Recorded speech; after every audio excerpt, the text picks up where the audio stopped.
সালামু আলাইকুম, আমি নাইম, দক্ষিণ কোরিয়া থেকে। পিলখানা হত্যাকাণ্ড, দেখেন, এই হত্যাকাণ্ডের ইস্যুতে রাজনৈতিক বিভাজন কোনোভাবেই কাম্য না।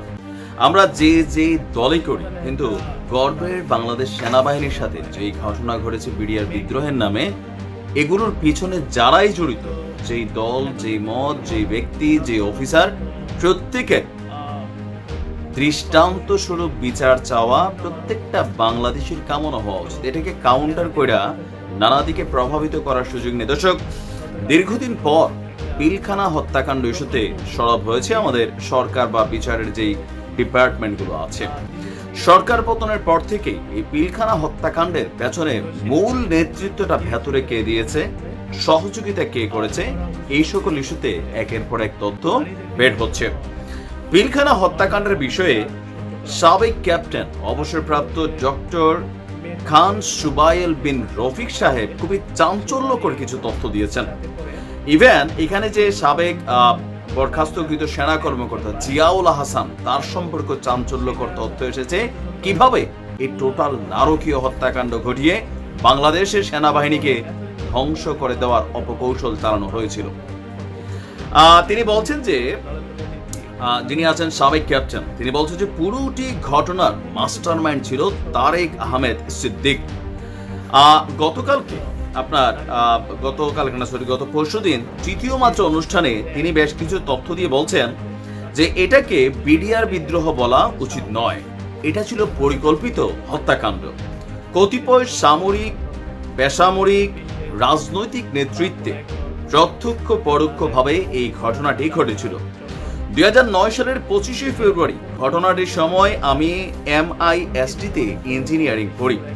25 ফেব্রুয়ারি সকাল 8:30টার দিকে আমাকে প্রথম পিলখানা থেকে ফোন করে ক্যাপ্টেন তানভীর, যিনি শহীদ হয়েছিলেন, তিনি আমাকে ফোন করে বলছিলেন উই আর ইন ট্রাবল, আর বলছিল যে জুনায়েদকে, যিনি তৎকালীন সেনাবাহিনীর সেনাপ্রধান মইনের এডিসি হিসেবে কর্মরত ছিল, বিষয়টি জানাও। আমি তাকে বার্তাটি পাঠাই। তখন জুনায়েদ আমাকে বলে সেনাপ্রধান বিষয়টি সম্পর্কে অবহিত আছেন। এরপর MIST থেকে আমরা 10-15 জন ঢাকা ইঞ্জিনিয়ারিং ব্রিগেডে চলে যাই। সকাল 9:30টার দিকে সেখানে যাওয়ার পর তৎকালীন মেজর জেনারেল ইকবাল করিম ভুইয়া, যিনি পরবর্তী সময় সেনাপ্রধান হয়েছিলেন, তিনি আমাকে বাধা দিয়েছেন।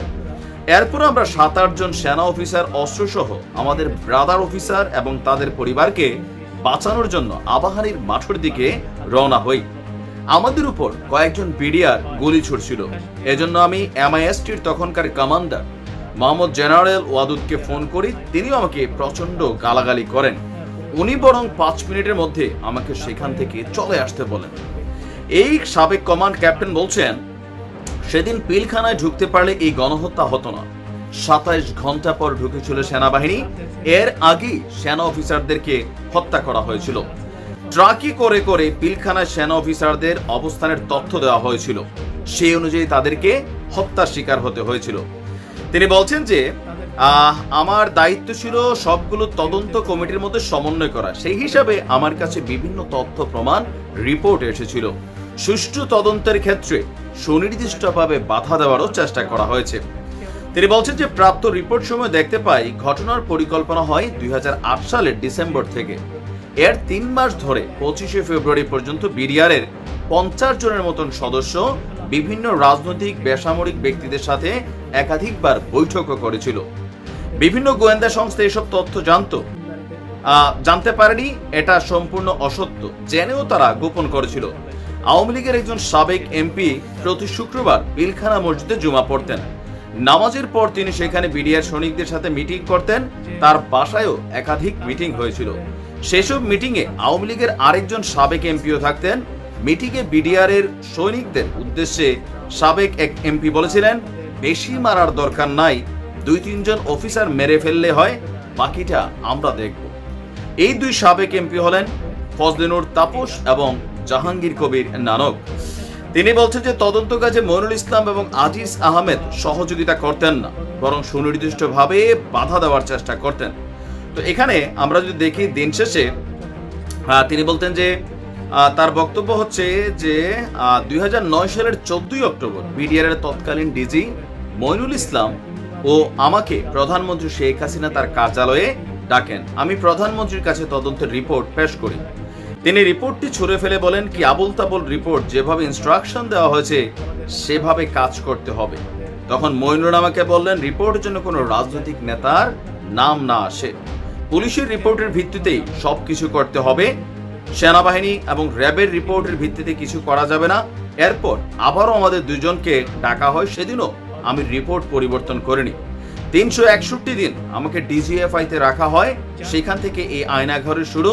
5 বছর আমি সেখানে আটক থাকি, এরপর ছাড়া পেলেও দেশে থাকতে পারেনি আজিজ, মইনুল, আকবর, জিয়াউল হাসান, এদের সবার হাত সে সময় রক্তে রঞ্জিত। আর তার বক্তব্য হচ্ছে এই টোটাল ঘটনাটাকে কমান্ডার তারিক আহমেদ সিদ্দিক, আমাদের সাবেক প্রধানমন্ত্রী শেখ হাসিনার নিরাপত্তা উপদেষ্টা, মেজর জেনারেল অবসরপ্রাপ্ত, তিনি এই ঘটনাটাকে লিড করেছিলেন। এরপর আমরা এখানে আরেকটু তথ্য দেখছি। আমি আমাদের বাংলাদেশের গণমাধ্যমের যে কোডগুলো আছে সেখান থেকে আমি আপনাদেরকে তথ্যগুলো দিচ্ছি। এখানে আমরা যদি দেখি যে কতিপয় সামরিক, বেসামরিক ও রাজনৈতিক নেতৃত্ব জড়িত জিজ্ঞাসাবাদের নামে জিয়াউল হাসান 43 বিডিআর সদস্যকে আপনার হত্যা করেছিলেন। মেজর অবসরপ্রাপ্ত রেজাউল করিম এই তথ্য দিয়েছেন, বলছিলেন যে মাস্টারমাইন্ড ছিল তারিক আহমেদ।